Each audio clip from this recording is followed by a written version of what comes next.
How's it going, everyone? Welcome to the weekly gaming blast. I'm AkibanaZero.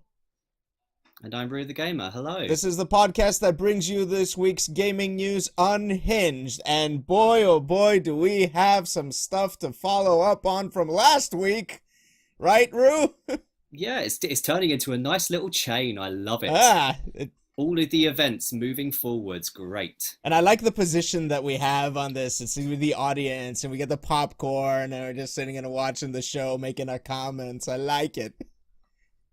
Oh, I'm definitely sitting back. This has been literally the week for the games industry of sitting back with popcorn and watching it eat itself.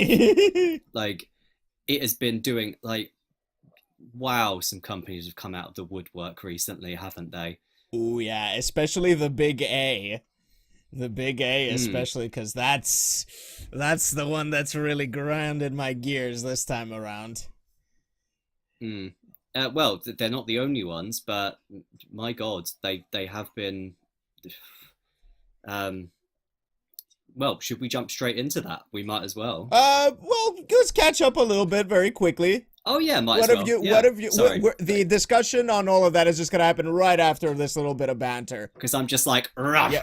I just want to sink my teeth straight into it. So how have you been? What have you been playing? I've been playing a game called Dissertation. Oh, that sounds like the Dark Souls of real life games. Oh my God, man! The Dissertation boss is really so multi-phased. It has so many cheap moves, man. I mean, I wake up the next day, I look at it, and then there's something else thrown at my way. It's such a curveball every now and then. But yeah, I've been sneaking in a little bit of gaming here and there. Fire Emblem Warriors. Yes. Pretty fun. I'm starting to dig what it means to play a Warriors game. Even though I still think it's a bit silly to be slashing at hundreds of enemies all on top of you, dancing around in the air while you kill them. It still looks a little bit silly to me, but it's fun. I mean, there's like, it doesn't feel as button mashy as I expected it to be. There is a little bit of strategy involved. The combos, and also, I take it, have you been using the kind of pairing mechanic as well? Yeah, a little bit. I haven't played as much. Because that can extend your combos as well. So that's another interesting mechanic that seems new to this one. I'm not sure whether it is. I haven't played all the Warriors games, but I've lightly played the Gundam one, and I don't think that was as deep. So yeah, probably no. There you go then. It's a new mechanic, and it works very, very well for the game, I must admit. But the story is shit. Balls? It's balls. Yeah. It's balls. It's absolutely balls. But yeah, I guess that's what happens sometimes when you do like crossovers like that, even if they're from the same universe. Yeah, I mean, it's well, the thing is, they're not from the same universe. It's the same franchise, but they're set in completely different worlds, with completely different like politics and stuff. So, to be fair, they've done a relatively good job at tying together such disparate elements of story, but at the same time, it shows that it's disparate elements of story. They are. They definitely are. But okay, I mean, it makes for some funny, silly moments, I guess. How about you? What have you been up to? Well, still in Kent. No, that's not changed. But two new games have kind of flown their way into my lap this week. Well, three, but I'm not allowed to talk about one of them. Damn embargoes. I know what it is. But the first one is Lone Survivor, which I started streaming this week. Not entirely sure whether I'm sold on it yet. It's a 2D pixel art style survival horror game. Which I know, that sounds great, doesn't it? But they've gone way too heavy on the survival aspect of it, and that's grating on me already, and I've only been playing it for an hour and a half. In that you have to sleep and you have to eat, and those sorts. I've said to you before, I think, that I hate babysitting in games. I hate like intense survival mechanics, so that's grating on me. The atmosphere of the game is incredible. The story of the game so far is incredible. The setting, all of that, great. And then they ruin it by me having to babysit my incapable protagonist. Because there's been moments that it's genuinely unsettled me, or there's one occasion where it made me jump. So considering how retro the graphics are, that's quite incredible. Because this is retro. This is way before Silent Hill, i.e. the creation of the survival horror genre.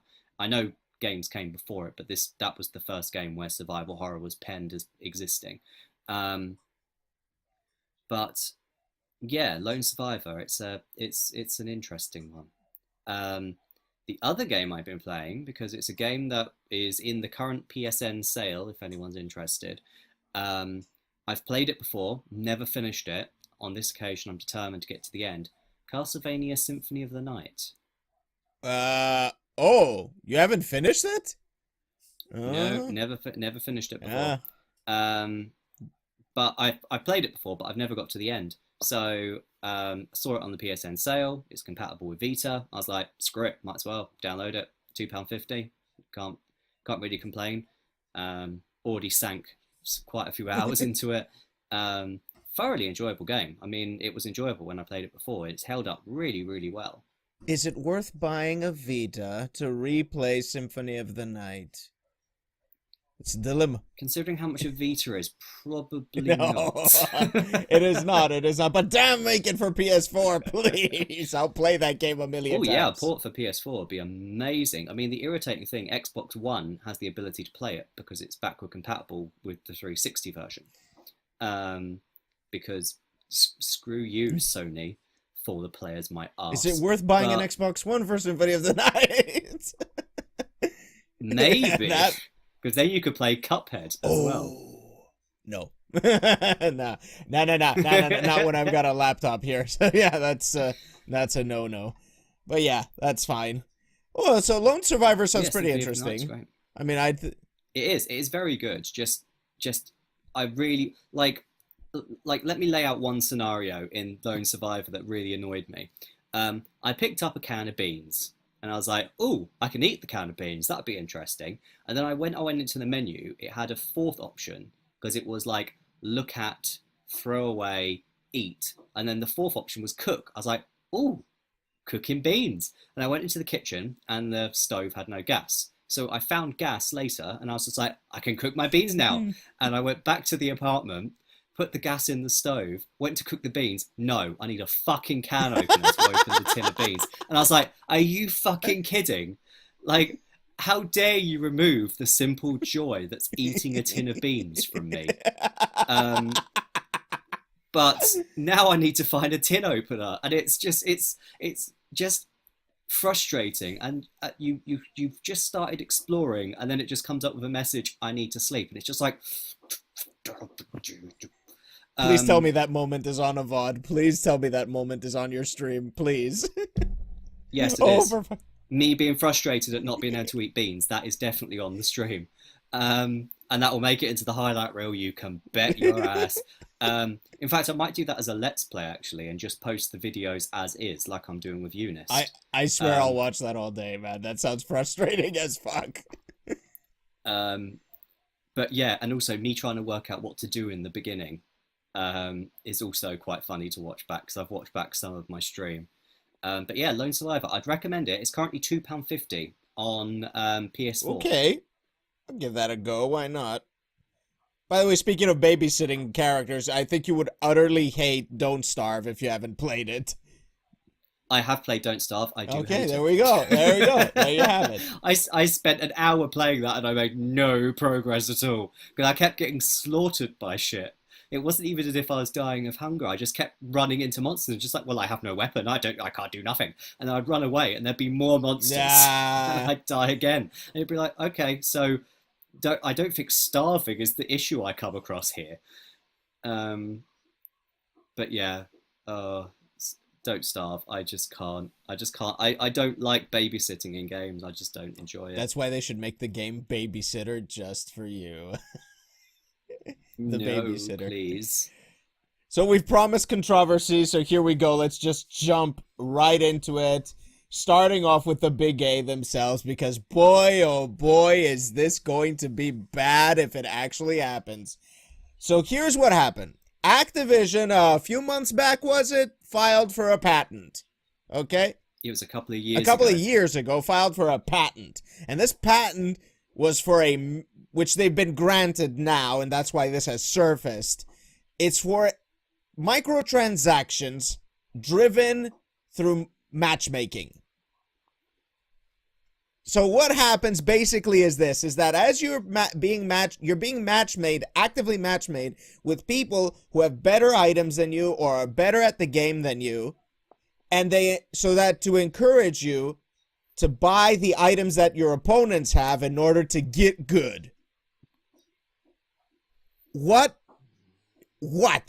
is this? This completely defeats the purpose of multiplayer gaming, by the way. I mean, this is like just to lay it out there. Just picture a scenario. The way they've described it on the internet, like various people have described it, is like, picture this scenario. You are put into a map where snipers have an advantage, and you are playing against players who have played the game longer than you, and all of them have this particular sniper that's really freaking awesome. And the game tells you what gun is killing you, why it's killing you, so as to encourage you to go and buy that sniper. Yay. Progress. I must admit, a little bit later on we've got some controversy, but this particular thing genuinely disgusted me because of how insidious it actually is. It is repulsively insidious, because the way this matchmaking algorithm was designed to work was to matchmake new players with veteran players, or new players against veteran players. At which point it would then target that new player, and anything they purchase, the algorithm would remember and then would target them for other relatable microtransactions. This sets a really horrible precedent. And the fact that Activision have had to come out and say it's not in any games that are currently out, that seems to me like damage control, and we should be very, very careful about Activision going forwards. I fully agree. They cannot be trusted now. If they filed this patent in 2015, albeit it's only been accepted now, but they filed this in 2015. That was when microtransactions were just got their teeth in. Microtransactions are a lot further along now and a lot more prevalent. We have to keep an eye on Activision. We have to. They cannot be allowed to implement this into a game. And if they do implement it, I have a question to ask. Will they say that this exists? Will they state it explicitly that you are not being match-made? Because here's the being match-made with people of equal skill, because this is a question that multiplayer players ask all the time. What is the matchmaking like? Am I a veteran player actively put into games with other veteran players so I can get my EPing on? Or am I just wasting my time against scrubs? This is always a big question. But will they answer this truthfully? Will they actively tell you that, no, your matchmaking is being done this way because we want to sell more guns to fools? No, they won't. It's Activision. If they filed this patent in the first place, they're prepared to use it. Of course they are. And of course they won't tell us. I mean, haven't Activision released a game recently and the dev of it said that it's definitely not in their game? They did. I'm sure I read something like that. They did. Well, they said it wasn't in Destiny 2, right? Yes, they said it wasn't in Destiny 2 for sure, which is, thank God. Although it's not really possible in Destiny 2 to actually buy a gun with real money. You can buy bright engrams that don't always necessarily contain guns. Actually, do they? Loot boxes. Do they contain guns? I forget if bright engrams ever contain gear. I think no. I want to say no, but I will check on that again just to be sure. Because I get a lot of different engrams in Destiny, so I forget which ones give me what. But but still, yeah. It's preposterous. It's a preposterous notion. Matchmaking should not be about that. Matchmaking should be about skill, putting people into leagues, into ranks, or to play with people who are of equal skill, because, you know, it's not fun for somebody who's been playing the game for years to play against a player who's just started. Well, the thing is, though, we can't ignore that this is essentially the logical end point for where microtransactions have been heading. I mean, they're already in full-price games. They're already in full-price single-player games. This was just the next step, the worst possible step it could make, where it starts to become incredibly manipulative. But this is the next step. It is absolutely the next step. I'm just coming up with scenarios in various different other games in the future.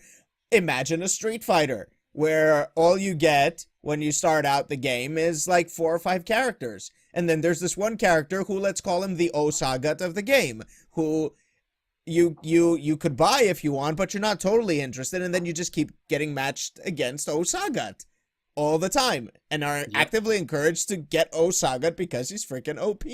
I mean, that's going a little too far, but I have to ask, is it possible that the industry could go this far?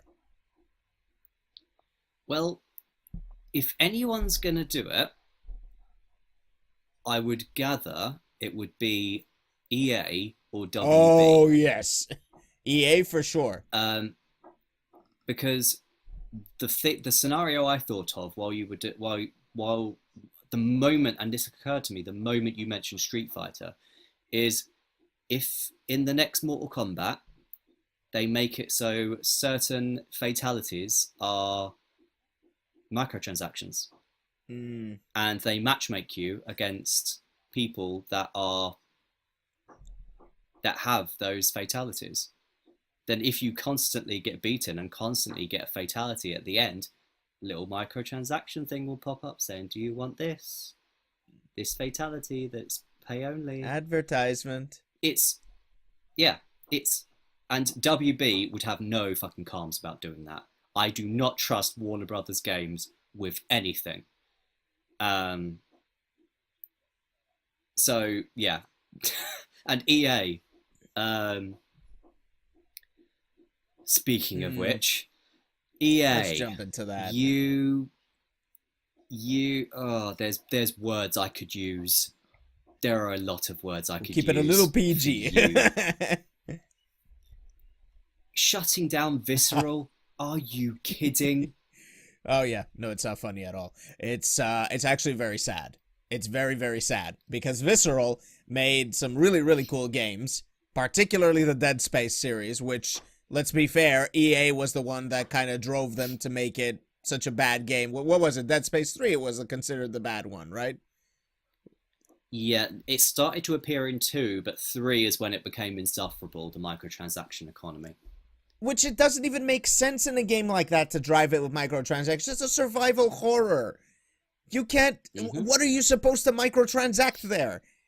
Nothing. You're not supposed to have anything in a survival horror. That's the point of survival horror.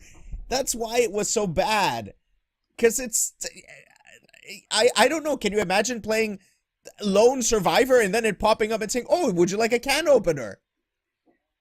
Oh, buy it right now. I go take the £1 or £1.50, whatever it is you want. Give me the damn can opener. Oh, I love it. That's something that's just genuinely got me this week, I think. But it's just another fatality, and the thing is, it's not as if EA is doing anything unusual for them. I mean, Jim Sterling actually puts it perfectly, where he actually refers to them as Unicronic Arts. Unicron. So referring to Unicron, the kind of planet eater from Transformers. And it's true. It is utterly true. They keep buying studios, forcing them to make games that are blatantly not going to be as good as what the studios are known for, and then destroying them, which makes me worry about BioWare. Buyer awareness is my biggest concern right now when it comes to all of these things, okay? Because we're coming to a point where a lot of things that are being implemented into the games for the sake of these companies to make more money are coming into question as to what kind of age rating they're supposed to be getting, what kinds of stuff are supposed to be said about the game, all of that stuff. I mean, it's not just anymore about if the game is violent, if the game is raunchy, if the game has sex in it. It's not about that anymore. It's about should a child be able to click that buy button on as many loot boxes as they possibly can? Is it about that's another concern, if you to branch out to that as a future parent, to say this as well.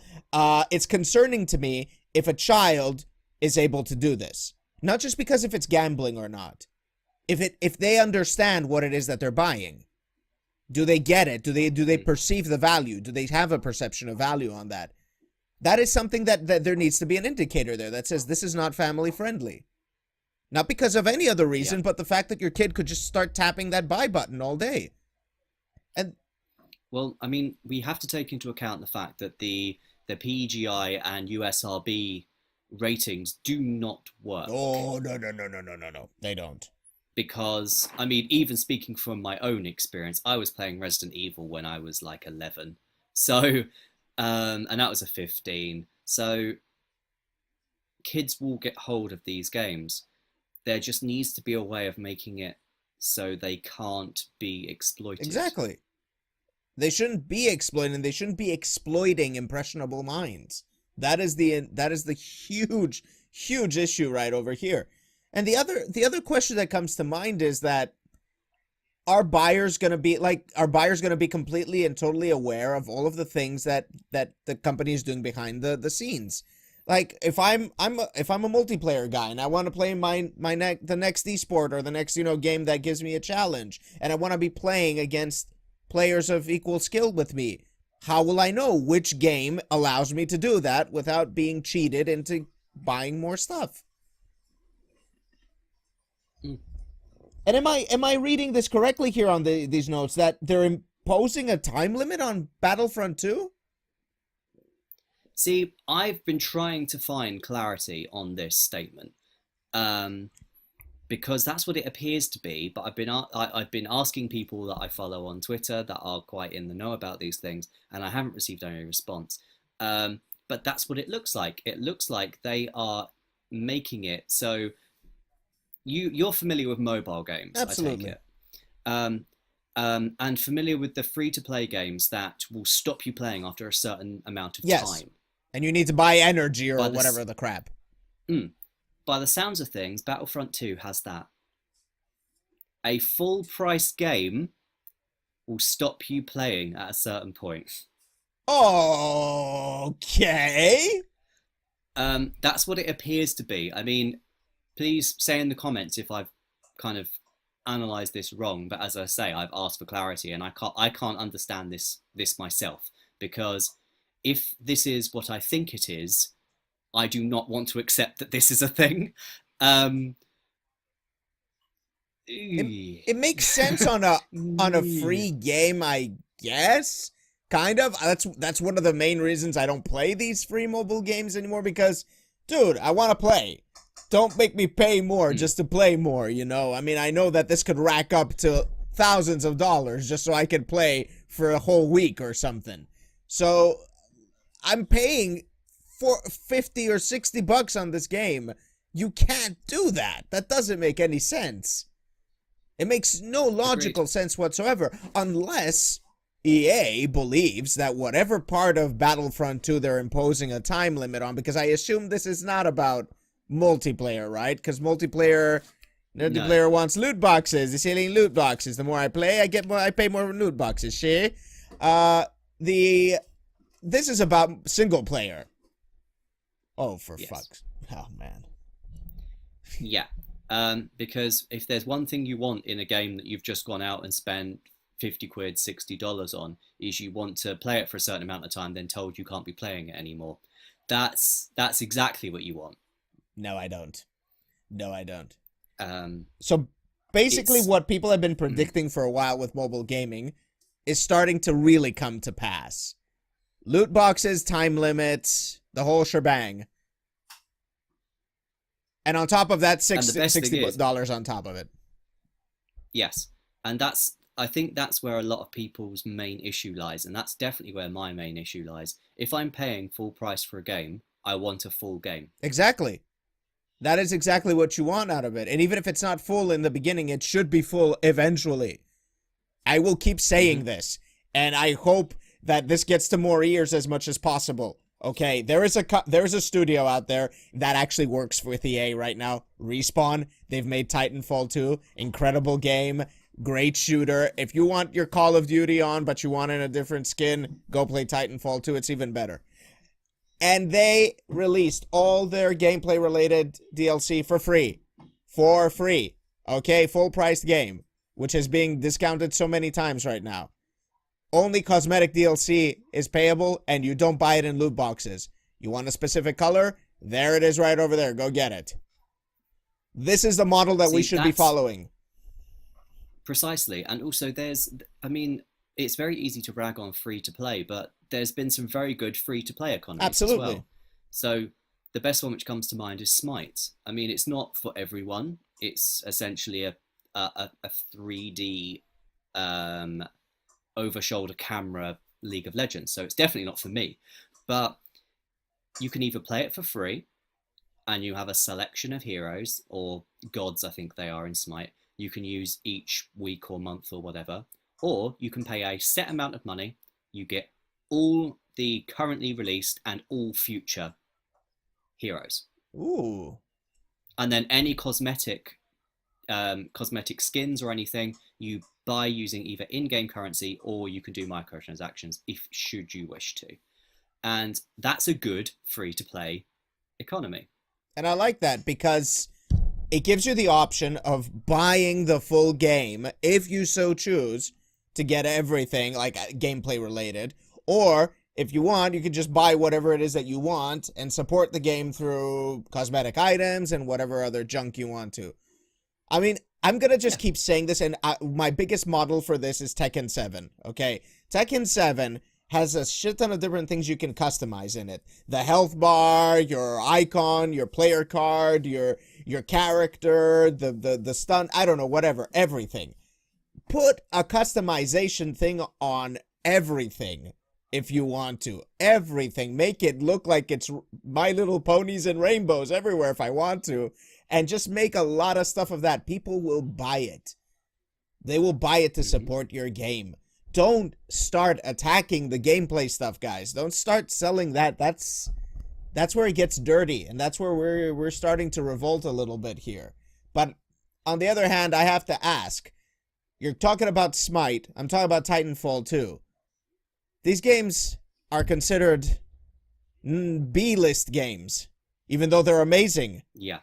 So that makes me wonder, does the market at large not want these things? They just want whatever is the next big thing. So that bodes the question. Well, there is that. Well, you could argue as well, flipping that argument slightly. You could say that quite a lot of them only like what they're told is good. Interesting. So, something to think about. And as we're saying about thinking about something, it seems the UK government at least will start thinking about something, and that is loot boxes as gambling. Which, thank God. Well, thank God, at least, there was a petition. There was a petition for this to happen, right? Yeah. Yes. There was a petition that happened, and the UK government said, okay, we're going to have a look at this. So, we're not completely clear on under what capacity, which organization within the government is going to be looking into this. But yeah, there is one government right now that's decided that, hey, maybe loot boxes are actually gambling. Let's give this a look-see. Yeah, I'm very glad. I mean, I think it shot up that petition because it only needed to have, I think it's 10,000 signatures for it to be. Is it 10,000 or is it 100,000? I think it's 10,000 that it has to be looked at, or 100,000 it has to be debated in the House of Commons. I think that's how it works. But that petition shot up. It went from literally a few hundred to like several thousand in a very short space of time, which means a lot of people are against this uprising, this kind of, well, flood of loot boxes. I'm pretty sure it's a lot of concerned families out there as well, because games are a big part of children's lives these days. I'm not shocked at all. But what's shocking me is that I'm not hearing this from other governments. So far, nothing has come out. The US government, other European governments, I'm not hearing anything from them. Come on, guys. This is serious. This is very, very serious. Regulate the markets, people. It's very important. But it's not as if we're trailblazers as a country at the moment. So. But we're not gonna get into that. No, definitely not. That's definitely outside the realms of video game news. Just a little bit far outside of that. Well, that's our controversies for this week. Moving onwards, let's look at the bite-sized news, shall we? Yes, I think we should. Boy, do we have a doozy here too, yeah? I think actually you have more of a stake in this because you brought it to my attention. Marvel vs. Capcom Infinite, Capcom have announced that all of the DLC characters are viable in their Power of the Stones tournament, which is not very long away. Forgive me, I don't know when it is. My caring of Marvel vs. Capcom Infinite has gone from like the floor to the basement in the space of its release. But that means all of the new characters, all of their probably quite exploitable tech is all there. And they're screwing players out that have been playing it from the beginning because there's going to be matchups they don't know. And it's just a mess. First of all, that tournament should be called Power of the Eggs, if you don't mind me saying. Yes, it totally should be Power of the Eggs. Plus also, calling it Power of the Stones is just insulting to those who want a new Power Stone game. Of course! Of course it is! Yeah, the moment I saw that name, I was like, you silly... You scallywags, Capcom. But, yeah, that's not good. That's not the way that a company that's been making fighting games for 30 years should behave like when it comes to a tournament. And this has always been a huge debate ever since DLC characters became a thing. It's been a huge debate within our niche little community of fighting gamers, okay? Because we're not that many voices. It's not like they have to listen to billions of voices or some shit, okay? There's just like, we're a handful of players compared to other communities.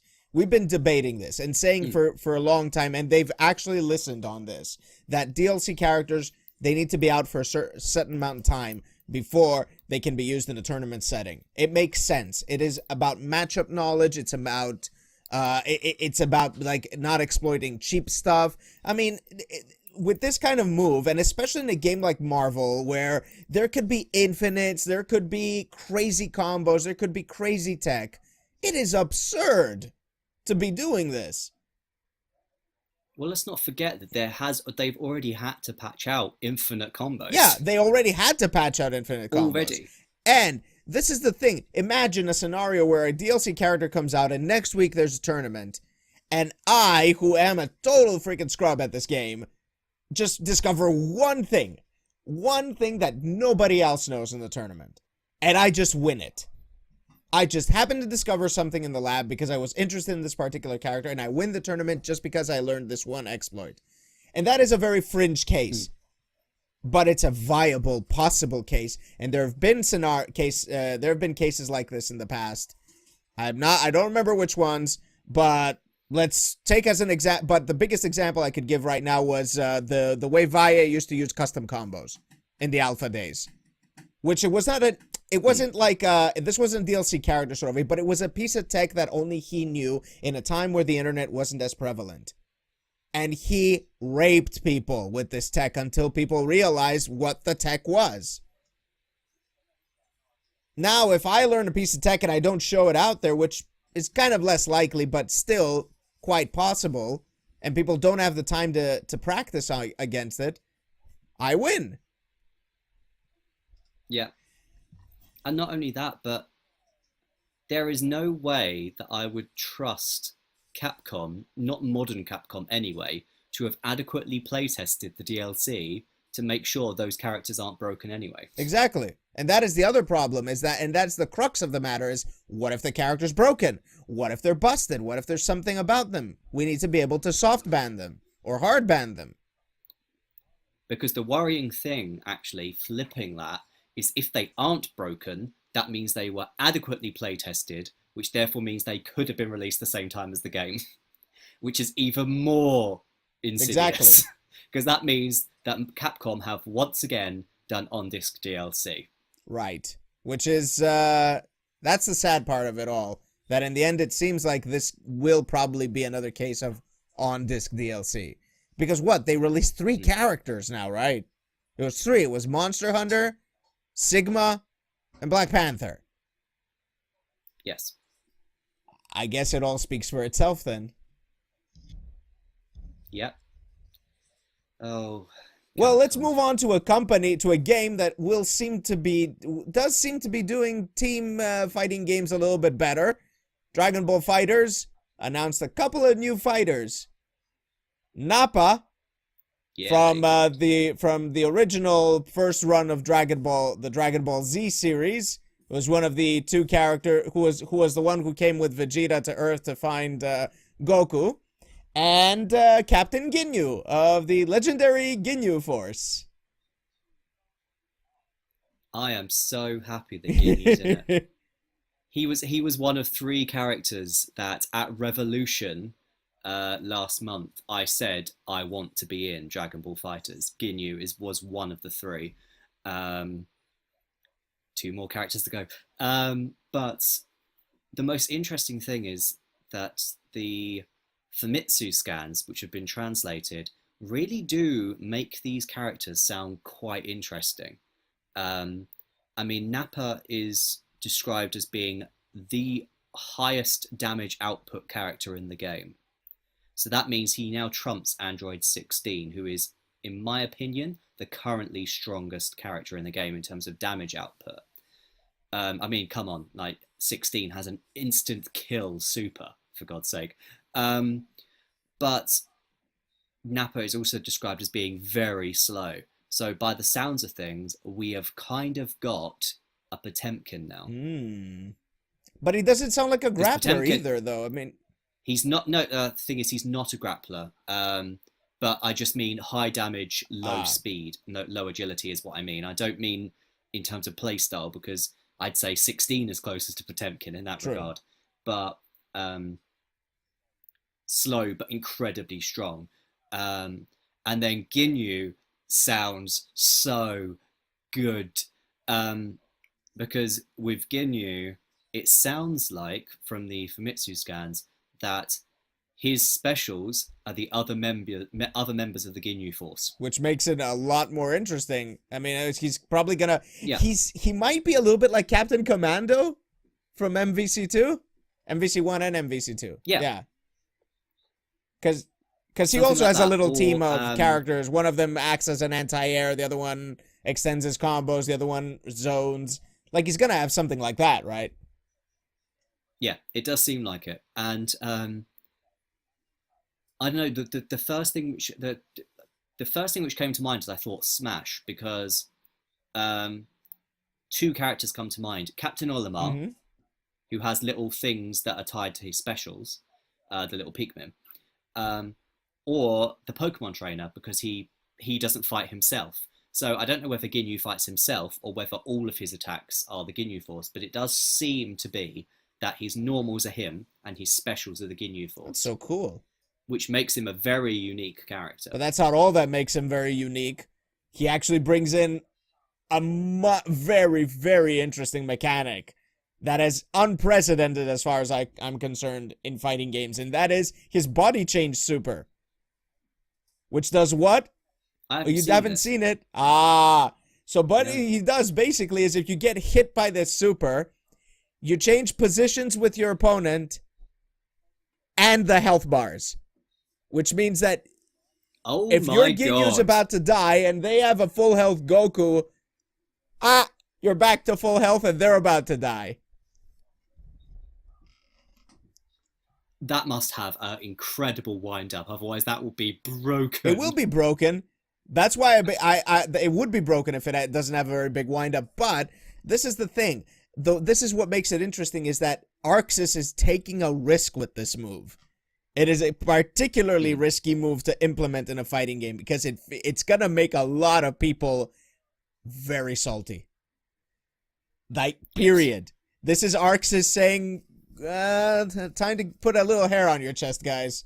Time to man up a little bit, because this is going to really, really, really rock your shit. I mean, it's never been done to steal the opponent's life bar that way, and I was speechless when I heard of this. It's so cool and so unique and new, and I'm really excited. I'm pretty sure there are people out there who are like, God, this is going to be the worst thing ever, the most broken thing ever. I think it's really cool. Well, there's probably going to be a lot of teams that have Ginyu and Android 16 then, an instant kill super and a life switching super. That's going to be a horrible combination. But that's the thing, is like, what are their assists like? Are they going to be useful together in a team? I mean, that's the beauty of team games, is that you have this aspect, is that maybe the characters don't really mesh completely together. Their supers might, but they may not. And from what I understand, these are level 3 supers that do these very broken things. Course. So you have to do a lot of bar management in that case. Well, to be fair, having played Dragonball FighterZ, it is all about that meter management. As in, like, this is the most intensely meter management fighting game that I've played thus far. Because there's so much that's attributed to your meter that you really need to really watch it and really pay attention to it, and during spare moments build it using the key charge. But it's very intensely meter management, and that means this is going to be a very, for all of the accessibility options in the game, it's going to be very hard to master this game. And that's what I like about it, is that it seems to be going into this direction where it's easy to pick up but hard to master. And that's what good games are all about. Being able to, for anybody to play them, but having that element that says, hey, you gotta work towards mastering it, towards getting good at it. And I'm glad that they're going in this direction. And it seems like their other team fighting game is also going that direction. We're gonna jump on that once I talk about one other thing that we've learned, and that is the Japanese release date of Dragon Ball FighterZ. The Japanese, which will be the 1st of February, 2018. Yep, that's alarmingly close, and Bandai Namco are also very good at making sure that their games come out quite close in terms of region differences. I hope that is the case. I really hope, because I've pre-ordered a European version of it, and I don't want to have to feel forced to also import it. I know. At the moment I'm looking at importing it and just thinking, do I need to? Can I wait? So I'm just going to hold off for a moment longer and see. But the roster, the game, it's all just looking so good. I can't wait for more. And I hope they kind of make up a few characters as well. I mean, there is that possibility that Android 21 is a playable character.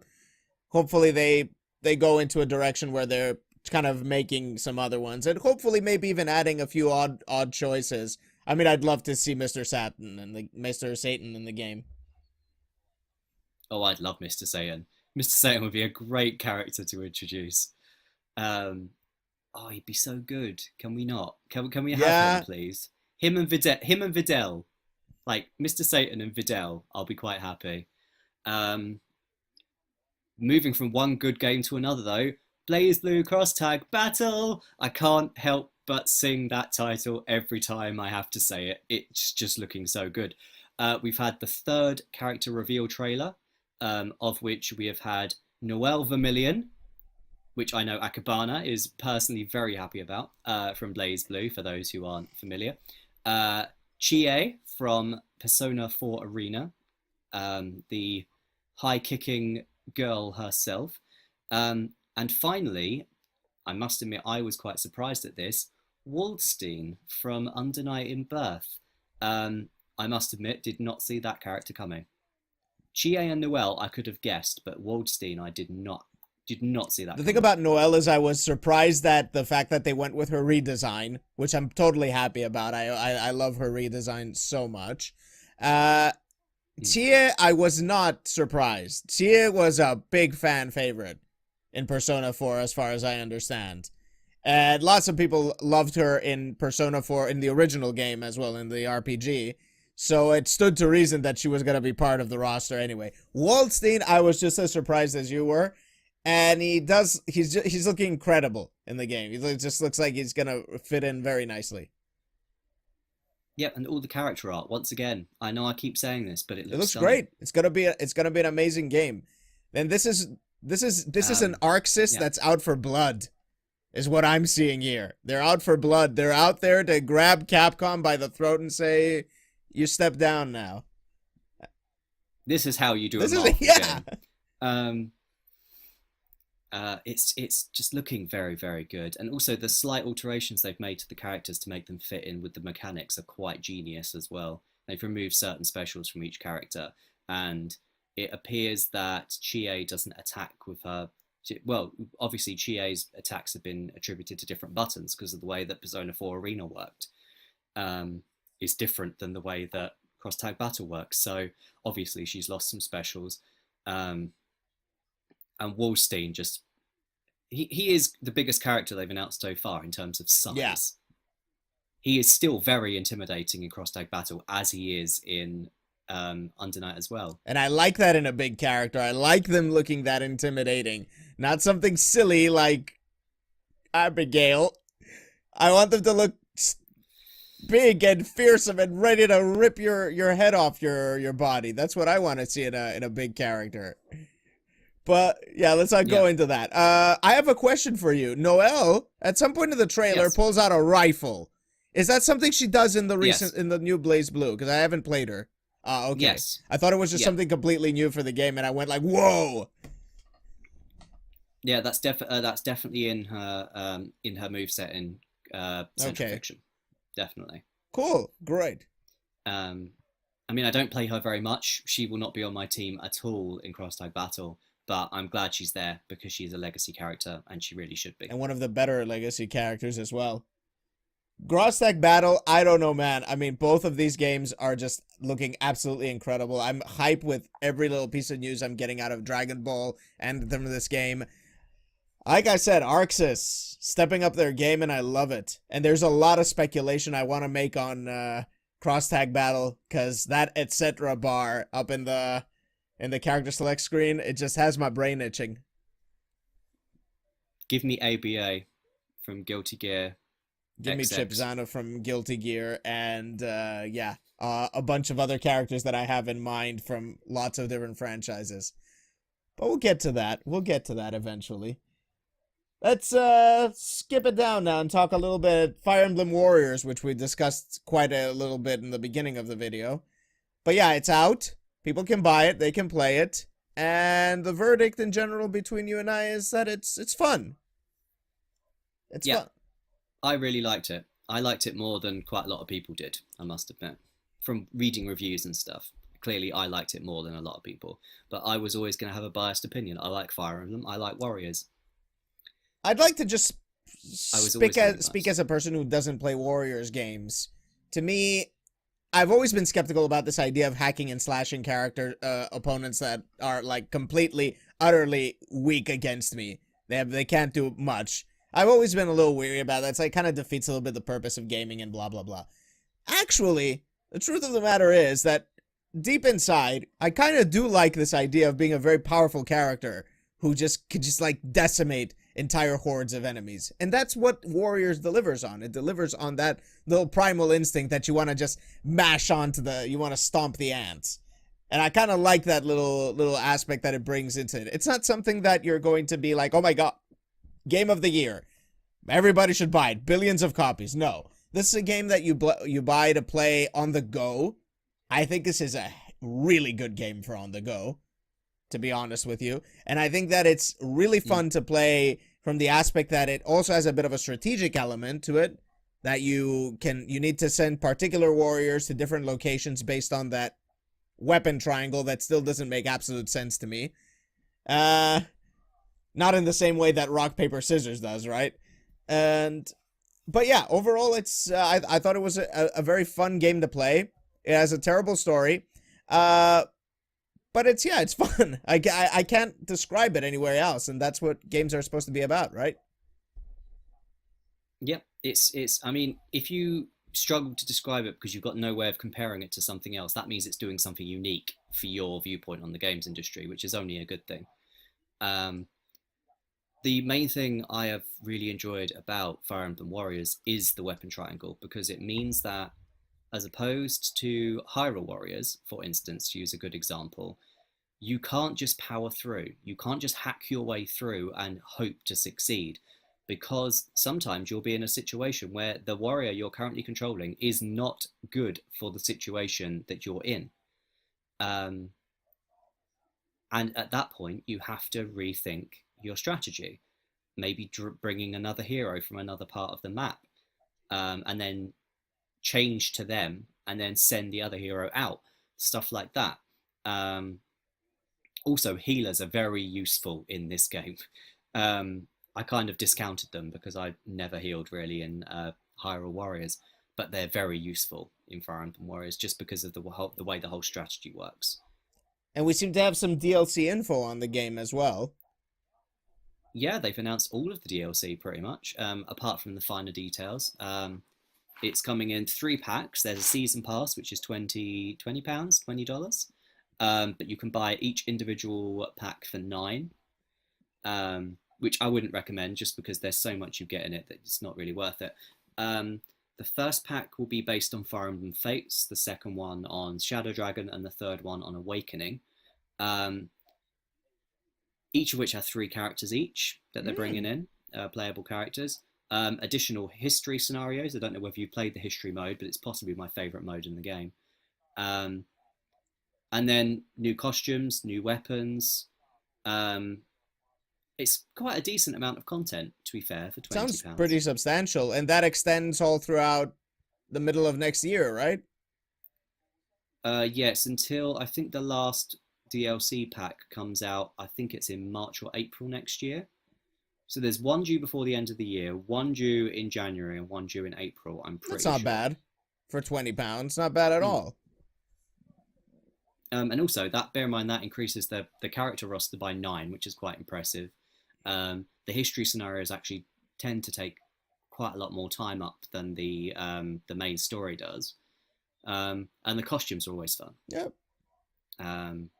Especially seen as if you get the season pass, you get a wedding dress for Lucina. Which, she's best girl, getting her in a wedding dress, I think, is most people's, wildest dream. Is there like a story behind that? The fact that she has a wedding dress? Did she marry someone in the Fire Emblem games? I think so, but I didn't like Lucina in the games. Ironically, I really like Lucina in Warriors, but I didn't like her in the game she's originally from. I see. Yeah, I didn't like her at all in Awakening, but I really like her in Warriors for some reason. I don't know why. Well, that's definitely a really good good amount of DLC. That's really good information for people who are down with the game. I know I'm down with it, and I would definitely probably get the DLC. That sounds really cool. But someone else who thinks that some stuff are really cool, you want to take this one? I can do. Ed Boon. Ed Boon, you beautiful man. I've mentioned you twice in 2 weeks now. He has... I mean, I must admit I haven't read the interview, but he has hinted in an interview recently that he's working on something, which, given that NetherRealm only works on 2 franchises, and seeing as one's been released this year, that only leaves one. What? So Mortal Kombat 11 or XI, if you don't know what that means. XI. Mortal Kombat XI. To be fair, I do really like Mortal Kombat X. I really enjoy it. I think the story is probably one of the best stories in a fighting game. The polish in that game is unbelievably good. It's just, it falls in the fact it's got some really cheap mechanics in terms of a fighting game, which means it's very exploitable, and therefore the gulf between bad players and good players is far larger than other fighting games. Also, the animations are terrible, as like has been Oh pointed yeah, out the many animation times. is janky.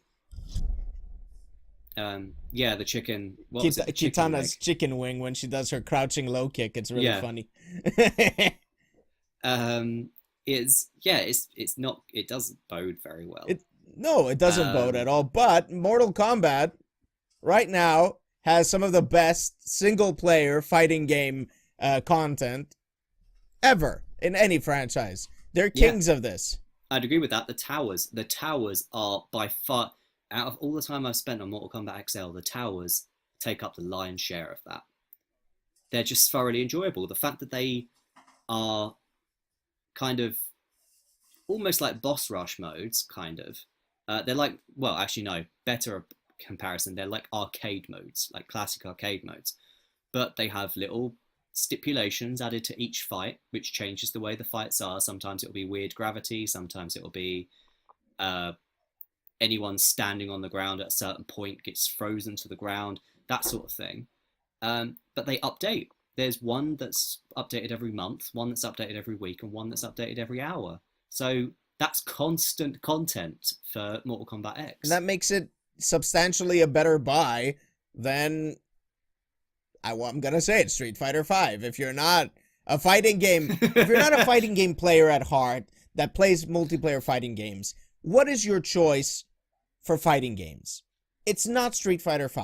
It's gonna be Mortal Kombat. It's gonna be Injustice 2. That's what it's gonna be. Why? Because NetherRealm is willing to do one thing that they've always been doing with the Mortal Kombat franchise, and that is experiment with the single player. They did it. They did that with Mortal Kombat 3, where they had that, was it Mortal Kombat 3 or was it Ultimate? I forget. Where you just, you could pick like 3 mods, or you just rotated 3 random mods or something, and it would alter things in the fight. And then they did the towers. I think that was 3. It was probably 3. You could do that. Later they introduced the towers, they introduced the test your mights, they introduced all of these different things, and they experiment with it, and I like that a lot. And it harkens back to a time when fighting games still were in competition with each other. Now, it kind of feels like every single fighting game is its own niche, and they don't compete with each other. Back then, in those days, Mortal Kombat scared the pants out of Street Fighter. And then Street Fighter had to come up with things like the World Tour more in the Alpha series, the Alpha 3 games. They had to come up with the dramatic battles and all that. They needed to be competition. But now that there isn't competition and Capcom's like, oh, we're esports, Mortal Kombat's casual, and anime is anime, there's nothing. There's literally nothing. I think anime will always be anime, though. That's the problem. Everybody must be anime right now because Arxis, like I said, is going for the throat. Yeah, they're totally going for it. But the thing is, if they carry that stuff over into MKXI, that's going to be another really big time sink for me. Because the thing is, I'm never going to be a competitive Mortal Kombat player. For one, I don't have the time to find out all the cheap stuff in that game. But I love the single player.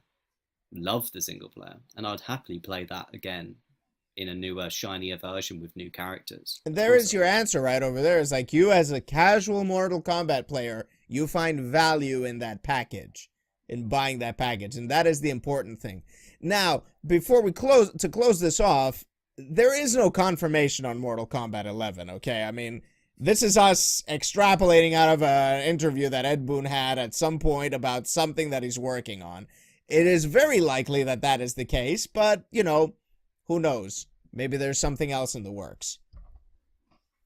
So, yeah, pinch of salt. Let's rein in our little fishing rods. And also, I have to remark at the fact it's been several weeks since we've had so shall we say, slagging off of Street Fighter V on this podcast. So I'm glad that feature's back. We brought that feature back in full swing. But I'm gonna be honest, I'm warming up. I've downloaded the game again, so I'm gonna be playing Street Fighter V again. Ooh, brilliant. I'm gonna be, playing for Arcade Edition because that's what I've been waiting for. I've been waiting for an update to the game to make it a more substantial game. So let's see. I mean, maybe we might start singing its praises. Not. Also Zeku. Zeku's definitely very, very interesting. Yeah. And what else is also interesting is how Sony let something kind of, slip through their fingers a little bit here. And that is their trademark for the Frozen Wilds DLC for Horizon Zero Dawn. Apparently, it's been suspended. Why? Because a mobile casino slot machine game called Frozen Wild has taken that name. And that has caused the suspension of a patent for Sony's DLC. Wow. It's not that they are actually different names or anything. Which they kind of are, but the thing is that still, I mean, apparently there's some kind of confusion over there that's actually making the trademark law a little bit fuzzy, I guess. It's kind of weird. I mean, I'm not really big on trademark law, and I'm not totally sure what's going on here and why this is happening. But it's still very strange how Sony wouldn't have filed for this trademark ages ago. Well, there is that, for one. And for two, you need to remember that this is America. It's the US Patent and Trademark Office that has suspended this application. So it's still an applicable trademark in Europe and Asia. It's just the American region that they cannot call it the Frozen Wilds. So what are they gonna have to call it? I have no idea. Seeing as they've already done all of the branding, all of the advertising, and the release of it is only, I think, 2 weeks from now. They should have they should have filed this sooner. They probably should call it the Soupy Valley? I don't know what would be the opposite of wilds in this case. I don't know what they could call it. The Chilly Expanse. I don't know. Just the icy ranges. The icy ranges. There we go. File it up. The somewhat cold plains. Oh, okay. It's just. I just can't believe they've not been more prepared on this. It's actually quite funny situation. Hopefully they can resolve it, because it would be very weird to go up to an American and be like, "Hey, have you played the Frozen Wilds?" "What? No, I'm playing the Icy Ranges." Yeah. That would be very, very strange that to happen. Oh, I'd love that. That'd be so funny. Right on. On Let's to the move big on stuff. to the big stuff. The big stuff, the very big stuff. I think you have definitely more knowledge on this than me, but Destiny is entering into its final season of 2017. And we finally also have information on what that means, because we weren't completely sure what season means. Yay! Thank you, Bungie. Thank you. Go on. What are they changing? All right. First of all, to comment a little bit on the fact that there's kind of a bit of dismay over Destiny 2, and actually Destiny 2 apparently hasn't sold nearly as well as Destiny 1. Here's the lowdown, in my opinion, is if you are a very hardcore player who wants to only play Destiny, this isn't the Destiny for you. It's just as bad as that sounds, because the end game doesn't seem to be quite there yet. See, the problem is that Destiny 1, when it came out, it was with content, it was somewhere here, okay? Then, as years went by, it went up to here. Like, it just dialed it up to 11, okay? When Destiny 2 came out, it didn't feel like you were going back to Destiny 1 levels of content, but they didn't really pick off where they left off. It just kind of hit, like, somewhere a middle point, maybe a little bit towards the bottom. And that's kind of what's bothering people, is it doesn't feel like we're taking all of those improvements and we're, like, saying, like, here's the game, we're improving on the improvements. We're kind of starting from the middle. And that is problematic, I will agree. But at the same time, what to expect? I mean, the game was not in development. It started being in development halfway through Destiny 1 or something like that. And it's impossible to expect for the game to just pick off from where it left off. Although it would be wishful thinking for that to happen. It's still a fun game. It's still Destiny. It feels Destiny. And if you're one of those people who also doesn't like the PvP, I can see why you don't. But I love the PvP in the game now. It feels more strategic. It feels more meaningful. It's not that chaotic mess that it was in Destiny 1.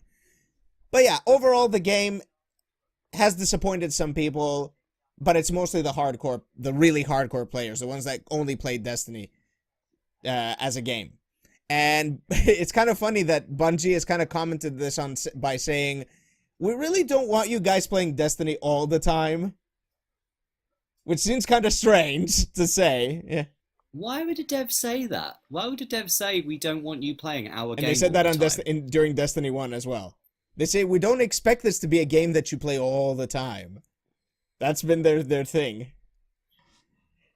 Oh, and you want to hear the more ridiculous thing that they've said. They've said about the end game. They say the real end game in Destiny is the friendships that you make along the way.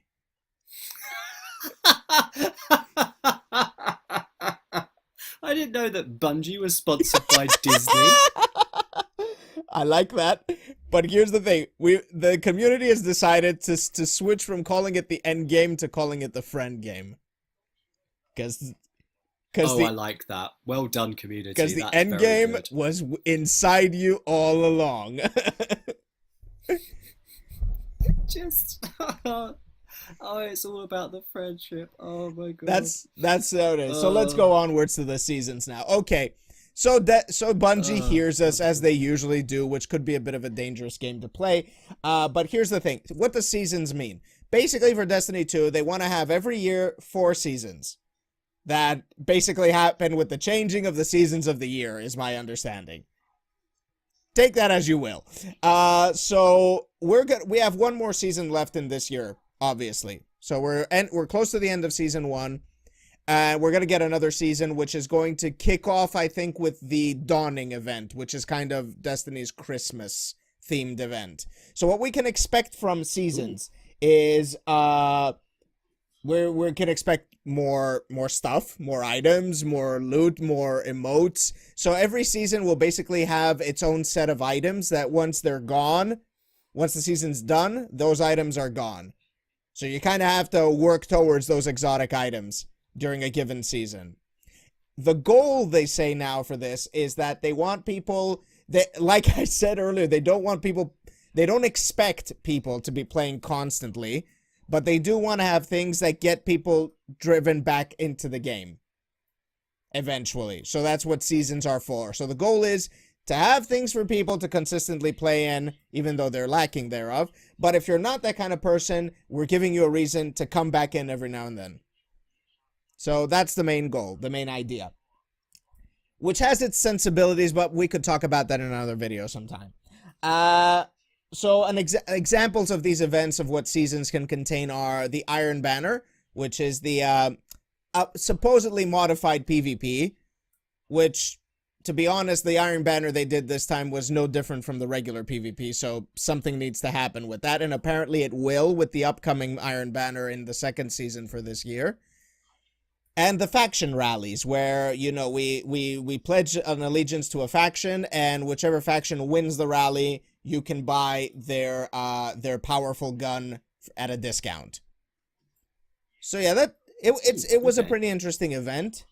Even though I didn't have a lot of time to participate in it. But yeah, Dead Orbit won. Which apparently they're always going to win because they're the goth emo guys who have all the black shaders that people want. I mean, yeah. Take that as you will. So what they also want is basically for there to be like more predictable timetables on the event so people know when things are happening and they can, you know, kind of organize their lives around it, I guess. What else? They're going to apparently enable ice hockey somewhere in the game. We already have a little soccer game in the game. Like there's a ball in the farm which you can kick around into goals and it keeps score. It's pretty fun actually. So apparently they're going to do that with, what's it called? With ice hockey as well. They definitely want to work on a little bit the token economy because they feel the game is a little too token driven. Tokens towards reputations for different factions and different people, which don't really lead up to a lot of substantial things, so they probably want to make that a little more substantial. What else? They wanna use these seasons as opportunities to start injecting more content, more quests, more stories, more stuff like that. So yeah, there hasn't been anything like hugely substantial discussed on this matter. But yeah, there are gonna be other things like double XP being implemented. There's a whole list here on Reddit, which is just completely unorganized. But yeah, and yeah, lots of maps, armor, items. So yeah, basically seasons are going to be an indication that more stuff is coming. So that's the way they see it basically. That's Whew. good. That sounds like a season handled Worst properly. monologue ever. Uh yeah, No, in all fairness, you covered everything you needed to cover, so that was best monologue. right. Yeah, and there's a whole list on Reddit. Like I said, I'm gonna put that in the description so people can go check it out. If you're a Destiny player or you're interested in Destiny, you'll have a look at that. Clans are also gonna play a big gonna get reset every season, which I'm not totally happy about because I'm in a very super casual clan, and that means that we're not even level 3 right now. And we're gonna get reset soon, which means we have to start from the beginning again. That means we need to get more members. And that's the problem, is that they said that the reason they're doing this is for the casual clans, so they don't feel pressured. But right now, I feel pressured to get my clan up, and I can't, because I don't have that many members, and that's a problem. But anyway, there's always one, and it's you, and it's always me. Why? But yeah, that's the stuff for Destiny 2. I mean, you're probably not down with that game. You don't play it a lot. You don't play it at all. I don't play it at all. I must admit, don't have a clue. It's never appealed to me. I must admit, to watch, to play, any But of it's that. good to hear that that they're still working on it and they're hearing our feedback. It's quite clear that Bungie, as usual, will listen to our feedback and will eventually deliver on it, and that's kind of what you want from a dev a little bit. The only question is, do we want them to listen to us full on, or do we want them to cherry pick? And that is, I would oh say yeah, cherry pick. oh yeah, but they're not. They're not. They're probably just gonna full on listen to us and give us what we want. And Which is that going to go also so kind fast. of, the other little tidbit here that for some people this might matter is that the dev team that built the game is now moving on to other projects, and the game is being taken over by the live team, the people who actually make the live content as the game continues to, exist. It's kind of what people have been semi asking for, because they thought that the live team during the Destiny 1 days brought all of the good stuff into the game. And when Destiny 2 came out and it didn't have all that stuff, they were like, why the fuck isn't the live team handling this? Well, here you go. The live team is on it. Yeah. Be careful what you wish for. Indeed. On that's the big stuff with Destiny 2. Onwards and upwards, here we go for the Switch, because this is the even biggest stuff. Yeah, the Switch has done very, very It well does. for itself. And this update, the 4.0.0 update, or is it 0.0.01? No, it's 0.0.0. I was right. So the most important things this has added, in my opinion, I will go through the other things, of course, is you are now able to capture video on select games by holding down the capture button during gameplay. It only captures 30 seconds, but they've said that there is the opportunity to increase that above 30 seconds later, which would be fantastic. And then you can trim the beginning and end of it, just like you can do with the editing of a photo in the album on the Switch, and then upload to Facebook and Twitter. There's only select games you can do that with. The list is Breath of the Wild, Mario Kart 8, ARMS, and Splatoon 2 at the moment. But that is obviously going to increase to more games, and Mario Odyssey is confirmed to be using that when it launches on Friday. Mostly 27th. first-party games, it seems. Yeah, it is entirely first-party games at the moment, but that doesn't mean that the other devs aren't going to extend that feature into their games. It's very possible. The other most interesting thing to come out of the 4.0 is you can finally now transfer user and save data to another system. Another Switch system, Finally. to be clear. Yeah. Yes, another Switch system. Why hasn't this been there since the beginning? Why is it that if your system was to break, say, and you were to get a new system, would you lose everything before now? I'm glad it's there, but it should have been there sooner, basically. There's a lot of stuff that should have been sooner. To be honest with you, I'm fine with this as long as they're just going to start bringing it out with the kind of rate that they've been doing right now. That does make sense. The other key one, another really good one, is, and I like this idea actually, you can pre-purchase on the eShop now. And preload. So you can preload the game before it comes out. So the game is already there, and then you can start it the moment it's released. This is going to be so useful on Friday. For Odyssey players, they can just preload the game and it'll be there waiting. That's really cool. That's and that is definitely a step forward because that's been a feature on Xbox One and PS4 for a while now. From the start, actually, and so it's good to have it now as well, as long as they're pre-orderable. There's also another thing they've done on the store, which wasn't, I don't think it's in the patch notes, but there's a discount section on the store now. Like, there is. I saw that last night. So like it's called like deals or I don't know, reduced prices, something like that. Anyway, there's a section with all the reduced price games that are on sale. So yeah, that's also cool.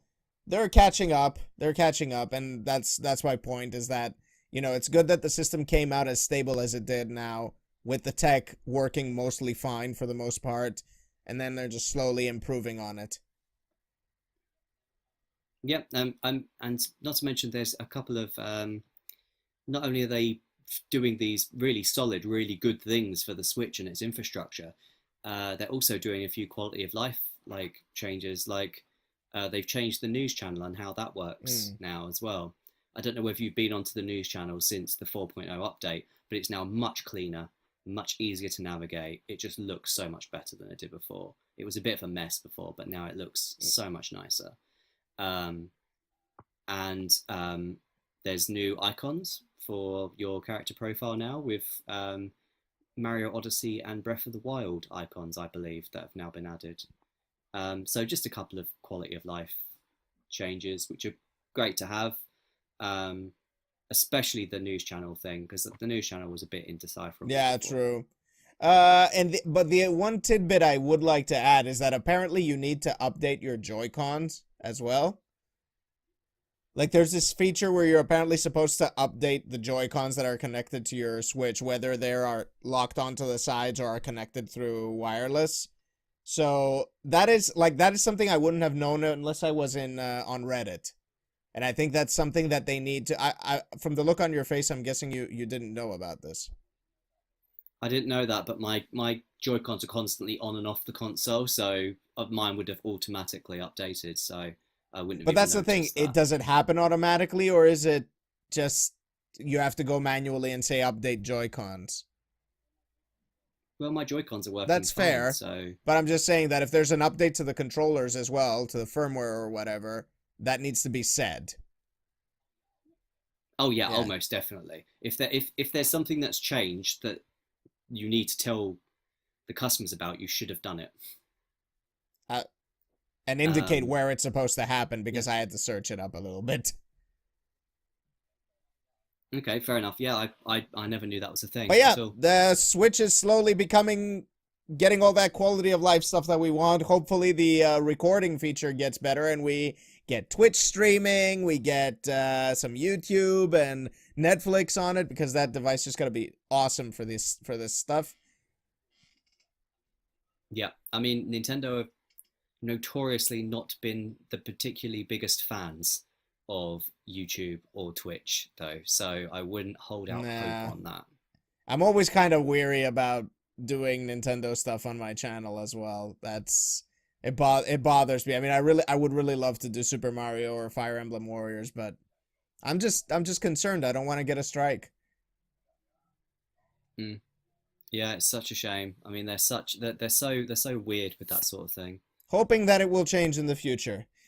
And that's gonna do it for this week's news, everybody. What did you think? Please sound off in the comments below. Let us know your thoughts on all these controversies and the good stuff as well. Particularly the Nintendo Switch update, which is something both me and Rue are excited about. So very, very quickly, Rue, do you have something to share with our audience? Not very much. I'm off pretty much next week. I'm doing a stream or two, and then I'm off for the week. In terms of, I'll still have content going up on Rue the Gamer and everything, but I'll be off, so I won't be gaming. Where are you going?